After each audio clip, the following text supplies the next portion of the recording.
Jada, I love you. G.I. Jane 2, can't wait to see it. All right?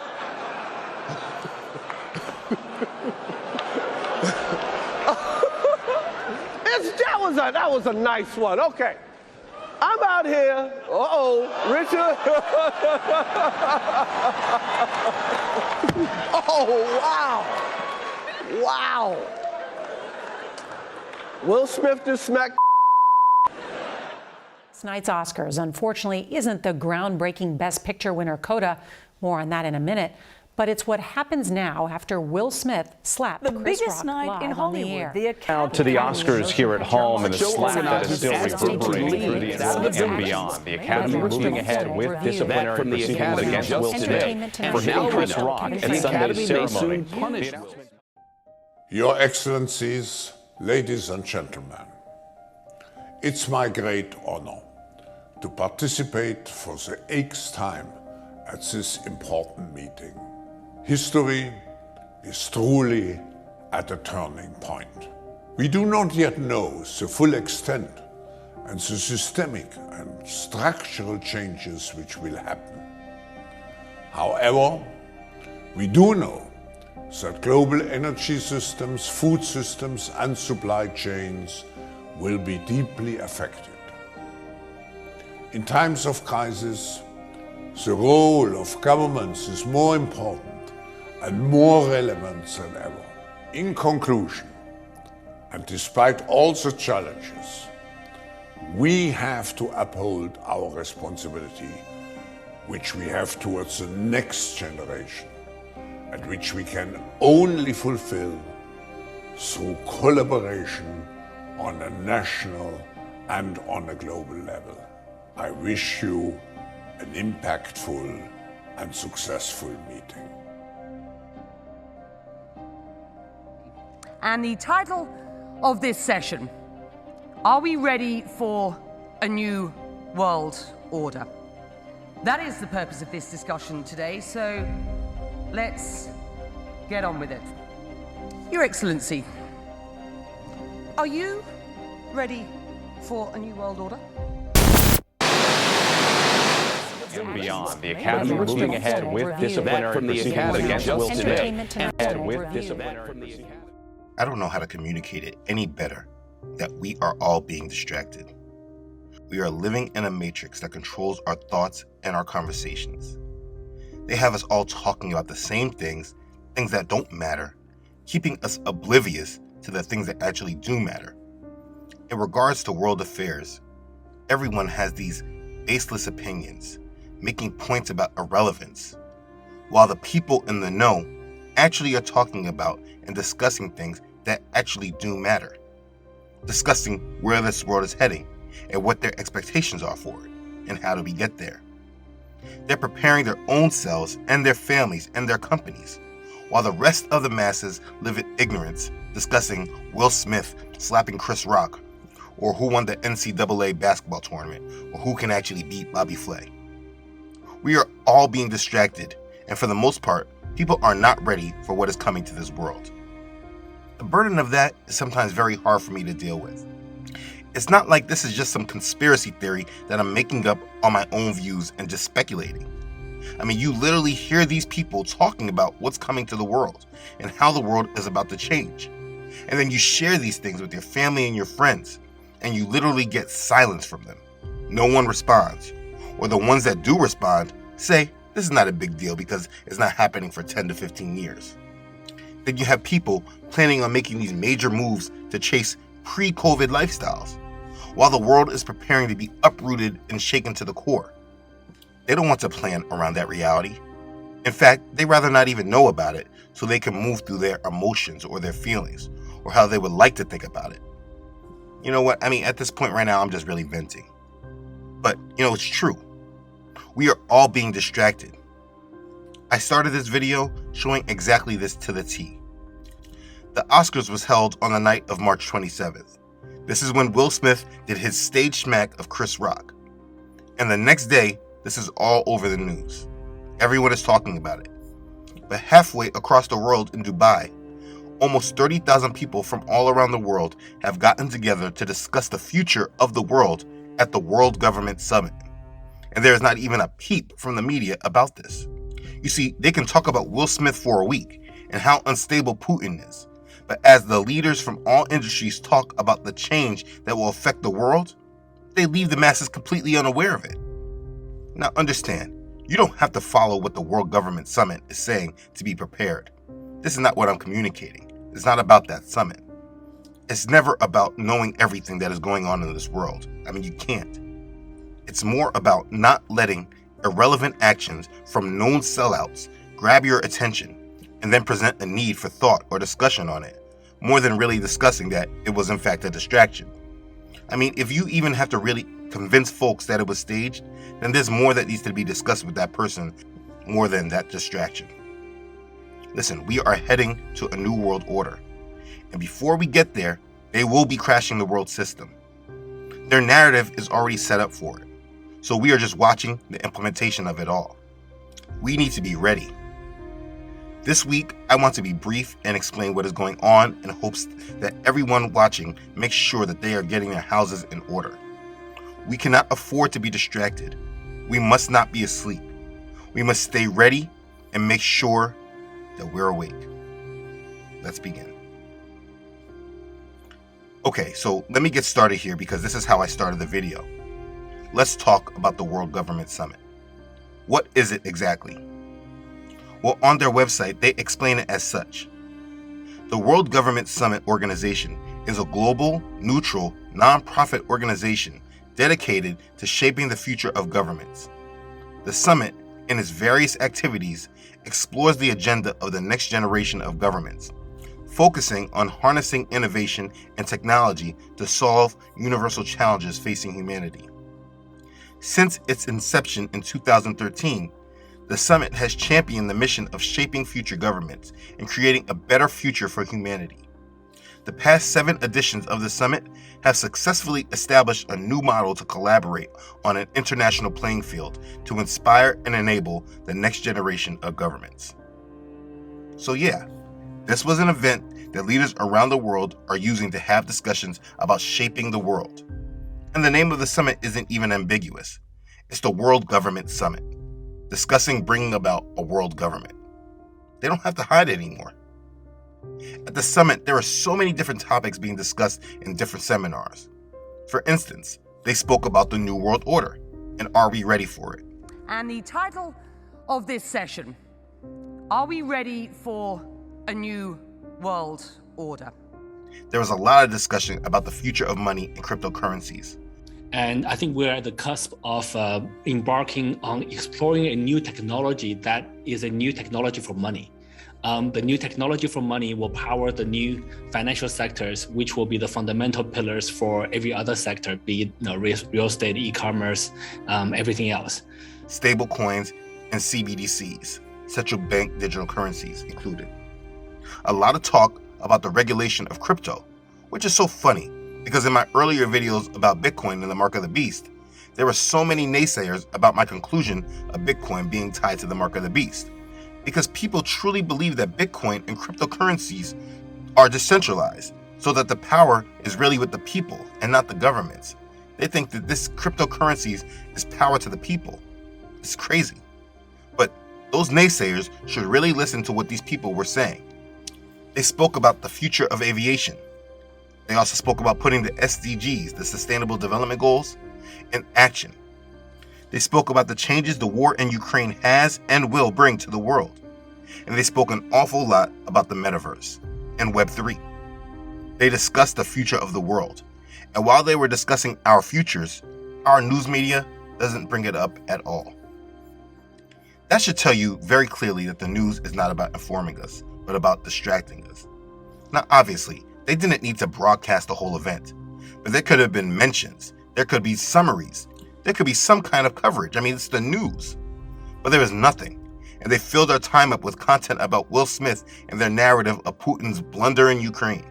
But there was nothing about this discussion about our future and where we can actually go to listen to it and understand what is being discussed about it. And people, maybe in their justification for the news media, maybe want to believe that, hey, being that this summit was in Dubai, the major news outlets were unaware of this event. But look at their partners. Their strategic partners are all the organizations that are building the New World Order. I mean, that's clear. But they show their media partners as well. And we have all the major Western news outlets as a part of it. Bloomberg, CNN, CNBC, Sky News, Euronews, etc. They don't just know about it, they are media partners. In fact, this woman, Becky Anderson, that moderated this panel asking this question, are we ready for a new world order? She actually works for CNN. So it is clear that it is not that they don't know about this. They just think that what happened with Will Smith is more important for us to know more than what they are discussing about our future. Okay, so listen to this question that woman, Becky Anderson, posed in her seminar. Is the US-led multilateral system created post-World War II to manage international relations so that the world would never again see and experience the same chaos and disorder of a world war? Is it anything like fit for purpose? And if not, what is the alternative? Clear. This is the constant topic I have spoken about in countless videos. Questions I pose to many people that wave me off as a conspiracy theorist. But here, they are having a conversation about it at the World Government Summit. Your Excellency, are you ready for a new world order? There were many things said in this conversation, but I think this was the most emphasized point I heard. And what we're seeing in the world today, I think, is we are on the brink of a dramatic change where we are about to, and I'll say this boldly, we're about to abandon the traditional system of money and accounting and introduce a new one. And the new one, the new accounting, is what we call blockchain. It means digital. It means having a almost perfect record of every single transaction that happens in the economy, which will give us far greater clarity over what's going on. It also raises huge dangers in terms of the balance of power between states and citizens. In my opinion, we're going to need a digital constitution of human rights if we're going to have digital money. But also, this new money will be sovereign in nature. Most people think that digital money is crypto and private, but what I see are superpowers introducing digital currency. Yeah, she said, we are on the brink of a dramatic change where we are about to abandon the traditional system of money and accounting and introduce a new one. If you've been following this channel for a while and have seen my videos warning about this, you understand how big this statement is. But the masses are distracted and are not ready for this change. Do you feel that people that you know are ready for a dramatic change in our system of money? Absolutely not. Now you ask, how did that seminar end? Incredibly invaluable as we set at what is a very transformative time. Are we ready? I don't know. Are we at an inflection point? I think we all agree that we are. So that was the summary of that segment. Are we ready for a new world order? They don't know, but they all agree that we are at an inflection point for it. An inflection point is a time of significant change in a situation.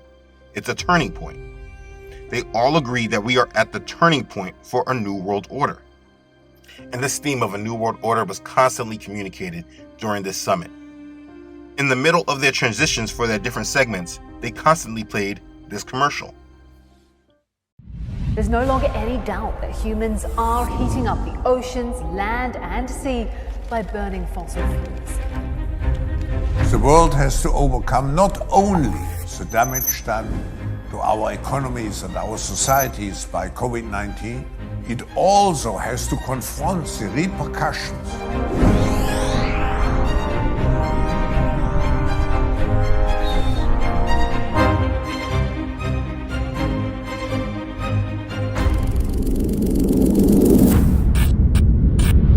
سرعة التغيير القادمة أكبر بكثير مما نتوقع.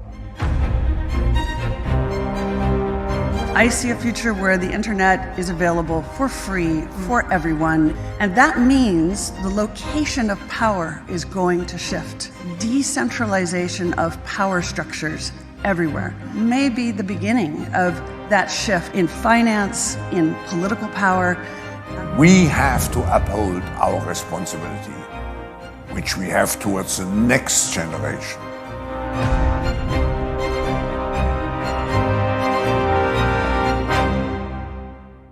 What was once a conspiracy, people are now making commercials about it. So I think it's clear that the masses, the everyday people of the world, clearly are distracted from what is actually happening in our world and what is being planned. There is a reality that the whole world is distracted from. So beyond what was said at this event, let me also show what is happening in our world. If you've been following this channel, you know I have always been an advocate for stocking up and preparing if you are led and are able. As I watch the news today, it's very surreal because I am hearing the news media now put a narrative on the issues I have been warning about. They're giving their spin to the things that I've been warning about. This morning, the U.S. and the world bracing for food shortages as the war in Ukraine rages on. President Biden, speaking to NATO leaders in Brussels Thursday, said because of sanctions on Russia, food shortages are coming. The price of these sanctions is not just imposed upon Russia, it's imposed upon an awful lot of countries as well, including European countries and our country as well. The U.S., Canada, and Europe are major wheat producers, but Ukraine and Russia produce about 1/3 of the world's supply. And less food means higher prices on top of already high inflation rates. Groceries are already about 8% more expensive than they were last year. And those expenses are not just hurting consumers, but also food banks like this. The world is heading to crisis mode so that they can introduce their radical changes. He said what they do know is that the global energy systems, food systems, and supply chains will be deeply affected. He said the world has to deal with the dangerous clash between major world powers. The world has to overcome not only the damage done to our economies and our societies by COVID-19, it also has to confront the repercussions of a dangerous clash between major global powers. Ukraine is not a major world power, so he must know something we don't. These people are all preparing for the change, discussing these important matters, while the news media shows us rare footage of Prince as a child. Have you ever seen Prince as a child? He's like a mythical creature. I mean, very few images exist. True. That is until a stroke of luck led our Minneapolis station WCCO to unearth an incredible gem. Immediately stood out. Are most of the kids in favor of the picketing? Yep. How come? I mean, that's ridiculous. You see what I'm saying? Do not be distracted. There are problems coming with our complete system, and it will affect you.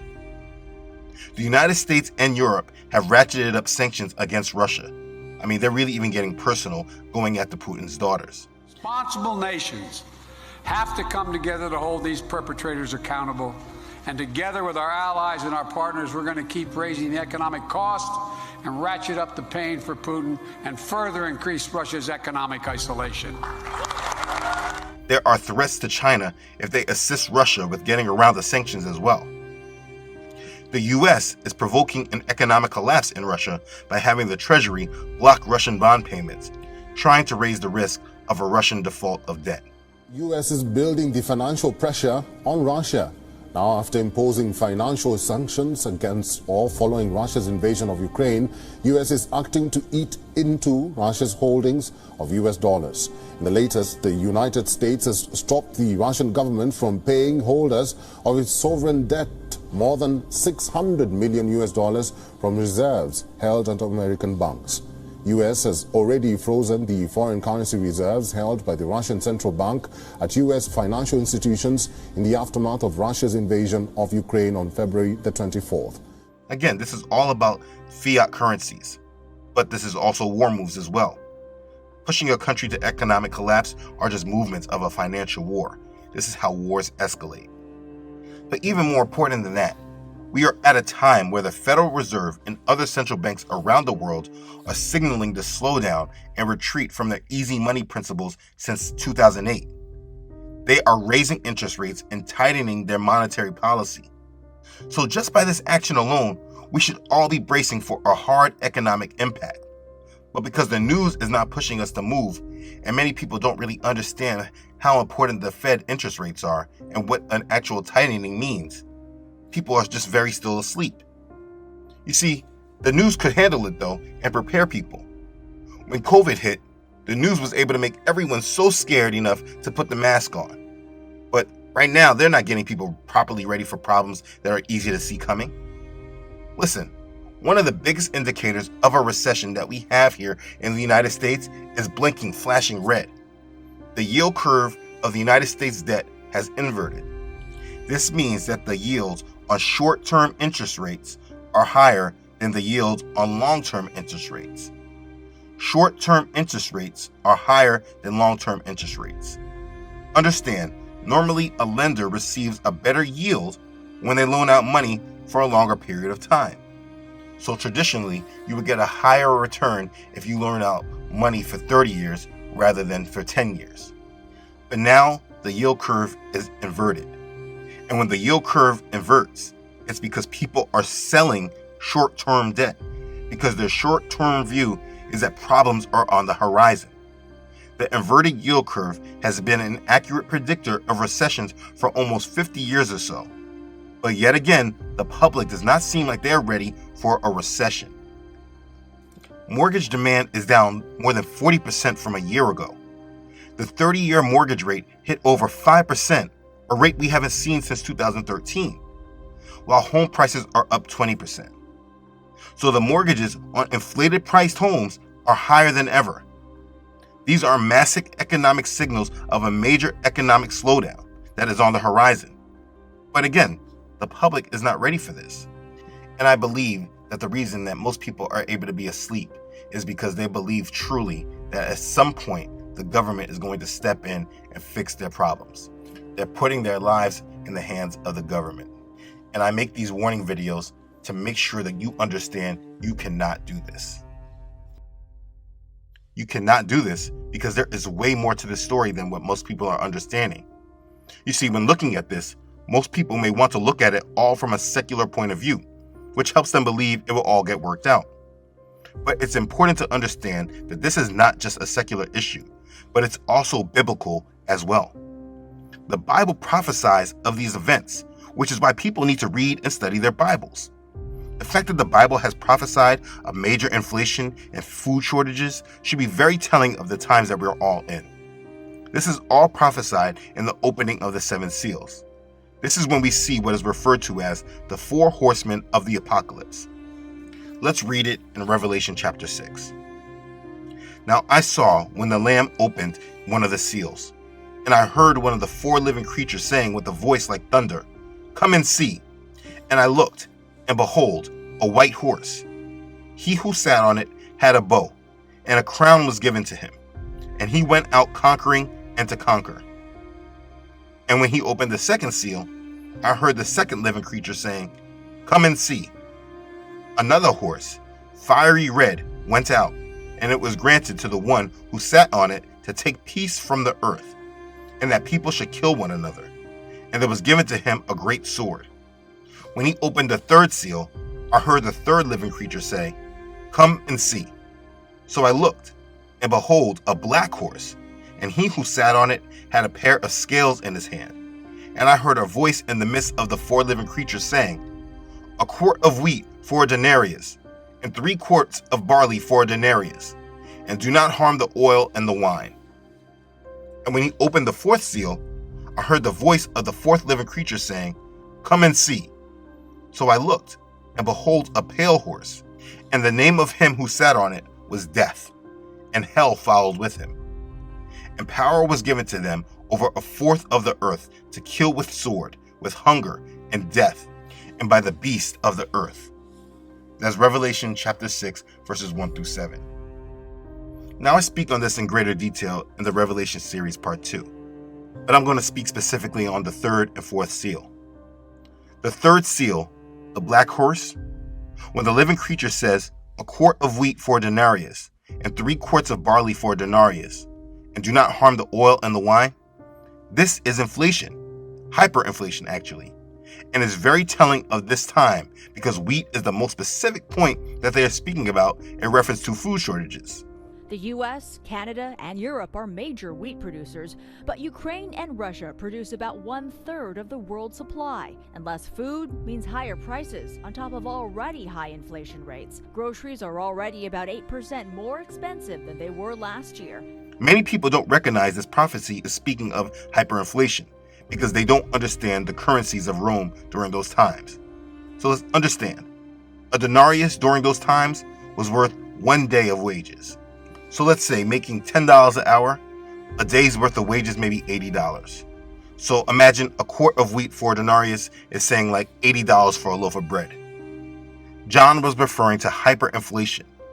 And the 4th horse, which is the pale horse, kills 1/4 of the earth with the sword and with hunger. 1/4 of the world population will be killed. Today in 2022, the world population sits at 7.7 billion. So we're talking about a little less than 2 billion people killed on the earth. This is from famine and war. This is prophecy of the book of Revelation, and it cannot be ignored, especially when you have events and narratives that look like we're leading right to it. We are dealing with a world in conflict that is escalating. We have other nations like North Korea giving red lines about using nuclear weapons. We have major world powers escalating rhetoric and actions against each other, with a major U.S. general saying that potential for international conflict is increasing, not decreasing. We are now facing 2 global powers, China and Russia, each with significant military capabilities, both who intend to fundamentally change the rules-based current global order.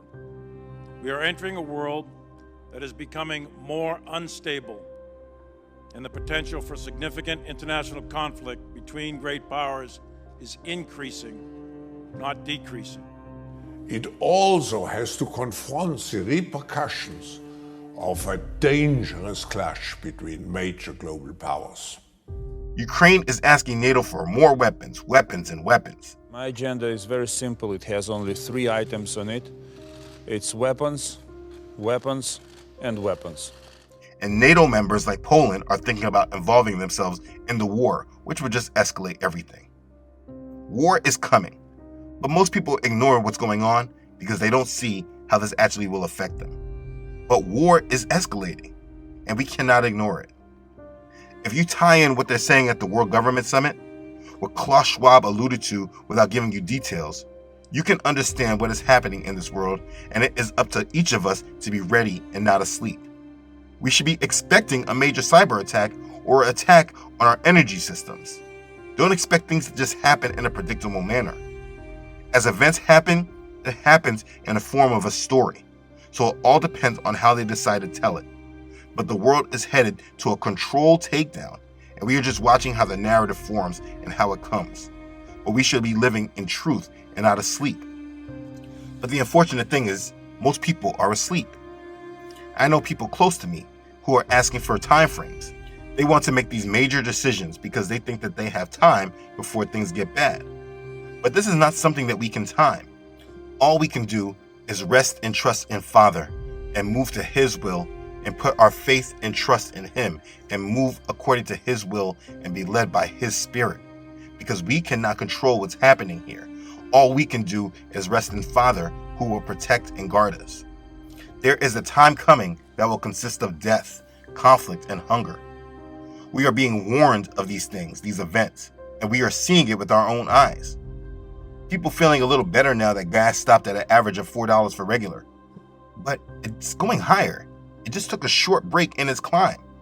And it still will keep going as inflation continues to move higher. But because gas has slowed in its climb, people are just adjusting themselves to it and continue to be oblivious to what is happening around them. But understand, we know things are changing for sure because the Fed has said so, and they control our money. With the Fed saying they are going to be more aggressive to combat inflation, this means that they are going to slow down an already slowing economy. And if you ever look back at the stories of when the Fed has tried to curb inflation, you can understand exactly what is to come. In the 1970s, monetary policy was too loose. The money supply was growing faster than the economy, and that led to inflation. People started to expect inflation, and they built this expectation into their economic decisions. That led to even more inflation.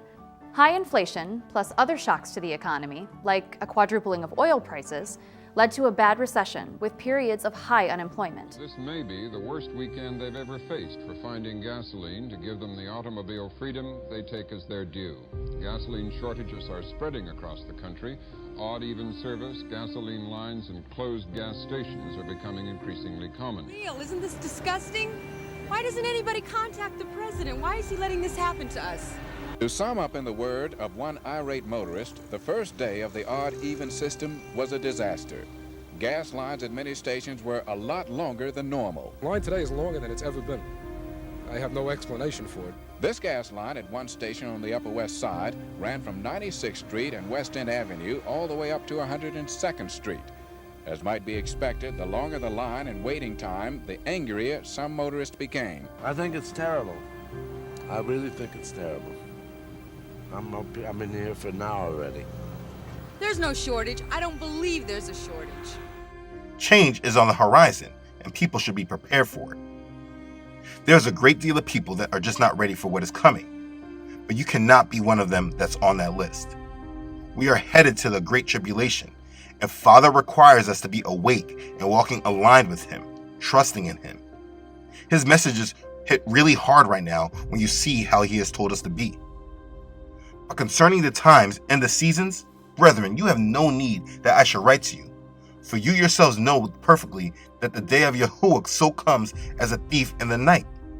For when they say peace and safety, then sudden destruction comes upon them, as labor pains upon a pregnant woman, and they shall not escape. But you, brethren, are not in darkness, so that this day should overtake you as a thief. You are all sons of light and sons of the day. We are not of the night, nor of darkness. Therefore let us not sleep as others do, but let us watch and be sober. For those who sleep, sleep at night, and those who get drunk are drunk at night. But let us who are of the day be sober, putting on the breastplate of faith and love, and as a helmet the hope of salvation. For Elohim did not appoint us to wrath, but to obtain salvation through our Master, Yahushua the Messiah, who died for us, that whether we wake or sleep, we should live together with Him. Therefore, comfort each other and edify one another, just as you also are doing. That's 1 Thessalonians chapter 5, verses 1 through 11. You see, the majority of the world, everyone else that are not believers, they're asleep, talking about irrelevant topics. Will Smith, NBA rankings, food show tournaments, social media posts, etc. They are all asleep and will be overtaken, and they cannot escape. But we are not in darkness, so none of this will take us unexpectedly. If you're watching this, it's because He is calling you to be in His presence and stand firmly in His ways. We are His people, His assembly, a peculiar people, and we are called to not live in ignorance, but to walk in His power. I made this video to show clearly that while the world is making plans and preparing for this new world order, are we ready for a new world order? The media and those who we expect to inform us are not doing so. We are getting general reports, but it's not about keeping us prepared. Do you remember when COVID came on the scene? They had all these reports about what to do in order to protect ourselves. Right now, we're on the cusp of major change. They said at the meeting they were at the brink of a dramatic change, that we are at an inflection point for a new world order. They are telling us that we are going to have food shortages. Biden telling us all that we're going to all have to make major sacrifices for this war in Ukraine. But has He given one plan for us to prepare for it? The point is, you must be vigilant. We cannot just sit around and wait for others to protect us. Yah protects us, so we must sit and rest and trust in Him. Remember what Yahushua told us in Matthew chapter 24. Watch therefore, for you do not know what hour your master is coming. But know this, that if the master of the house had known what hour the thief would come, he would have watched and not allowed his house to be broken into. Therefore, you also be ready, for the Son of Man is coming at an hour you do not expect. Who then is a faithful and wise servant, whom his master made ruler over his household, to give them food in due season? Blessed is that servant whom his master, when he comes, will find so doing. Assuredly, I say to you that he will make him ruler over all his goods. But if that evil servant says in his heart, my master is delaying his coming, and begins to beat his fellow servants and to eat and drink with the drunkards, the master of that servant will come on a day when he is not looking for him, and at an hour that he is not aware of, and will cut him in two and appoint him his portion with the hypocrites. There shall be weeping and gnashing of teeth. That's Matthew chapter 24, verses 42 through 51. You see, this is crunch time. This is the time where we must really walk in our faith and match our walk with our words. We can't just say we love him with our mouths, but keep our heart from him. Our actions should display our faith in him, our love of him, our trust in him. This is not a time for fear, but a time of strength. If we are his, we need to act like we are. We are at the doorstep of 1,000-year-old prophecies being fulfilled, and you are one to be a witness of it. Awake to it. You are blessed and called out to walk according to his ways through his strength. We know what is coming. It's quite clear. And it's also quite clear that the enemy doesn't want the masses to know. Father is calling you to be his and walk in truth and make way for his kingdom. Do not let the enemy distract you and keep you in ignorance. Be called out and set apart. Be a believer. This world is moving towards Great Tribulation. And though we don't know the timeline, we clearly see it approaching. Now is the time to walk narrowly in his path and rest in his presence. He wants you to know he has you if you trust in him. Now that doesn't mean that tribulation and hard times will not come upon you. No, it just means that whatever comes, he will take care of you, and you will be rewarded if you overcome and persevere. So overcome and persevere. Do not follow this world, but be one that those in this world should follow. The kingdom of heaven is truly at hand, and it is up to you to be ready for it. So, be ready and keep your eyes fixed on our Savior. Be blessed. Hallelujah. Praise God. Okay. Thanks again for watching. If this has blessed you, please don't forget to like this and share this video with others. If you have not done so already, please don't forget to subscribe to this channel. Elohim willing, I upload every Friday. Please don't forget to follow this ministry on Facebook and Instagram, as well as on my website, truthunedited.com. As always, I really would like to thank all those who support this ministry. You know who you are. Your contributions have been an extreme blessing to this ministry, and I'm very thankful for you. Thank you for being a blessing and your continued support to this mission. Okay, thanks again everyone for watching. I love you all.